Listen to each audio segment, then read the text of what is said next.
Welcome back to the Terry and Jesse Show. What an interesting topic. The law versus the church. It's intriguing, Jesse. Let's talk about this article by Susan Harris, and I think it'll be food for thought. Let's get into it. Absolutely.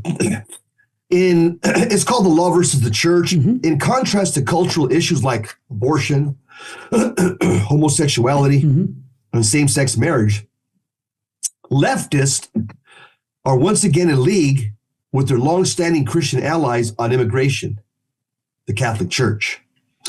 Pope Francis has rejected what he calls, quote, hatred, discrimination, or exclusion, close quote, in Trump's immigration policies, and even denounced Trump's migrant deportation plan as a disgrace. Mm-hmm.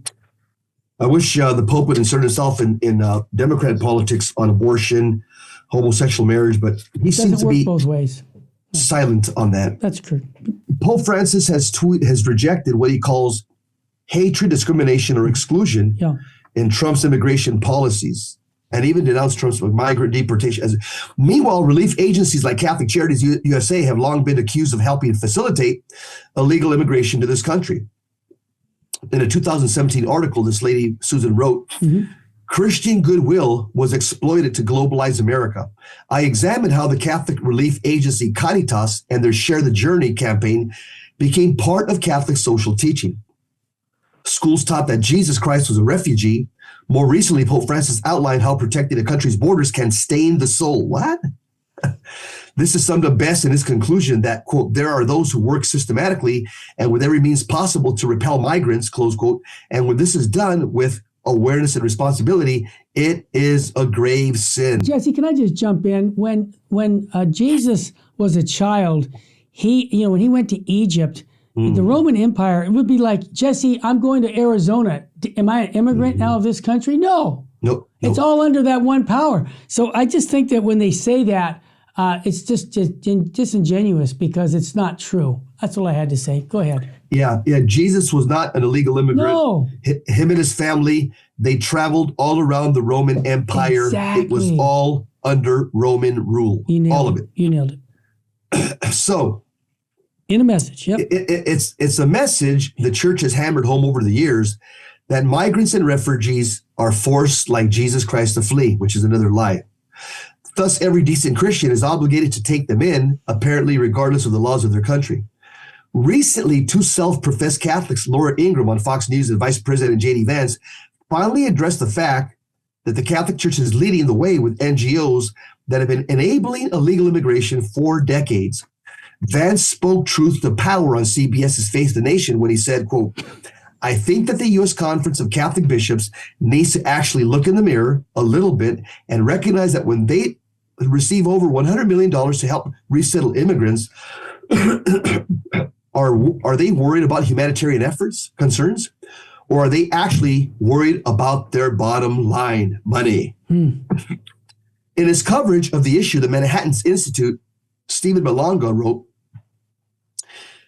the Catholic Church has indeed emerged as one of the largest government contractors of immigration services. How embarrassing. In the process, it has not only rapidly expanded its role as a taxpayer-supported nonprofit, but also became one of the chief facilitators of the Biden administration's loose border policies, close quote. Right. He also posted, Jack Posobiec also posted, Texas Catholic Conference of Bishops have a notitia up in the cathedral advising criminals to avoid law this is common. enforcement. All over the country, the bishops have been doing this. Yeah. Yeah, not just in Texas. Yeah, that's my point. Yep. The notice advises illegals they have rights too, despite the fact that these rights could have only been created in a sovereign country with secure borders. The notice advises illegals that they have legal rights to circumvent the law. If stopped by law enforcement, they're told of their right to remain silent and advised to call their licensed immigration attorney. Are we not obligated to examine the slippery slope regarding separation of church and state when it comes to Catholic Charities USA and other NGOs that have seemingly exploited their own mission?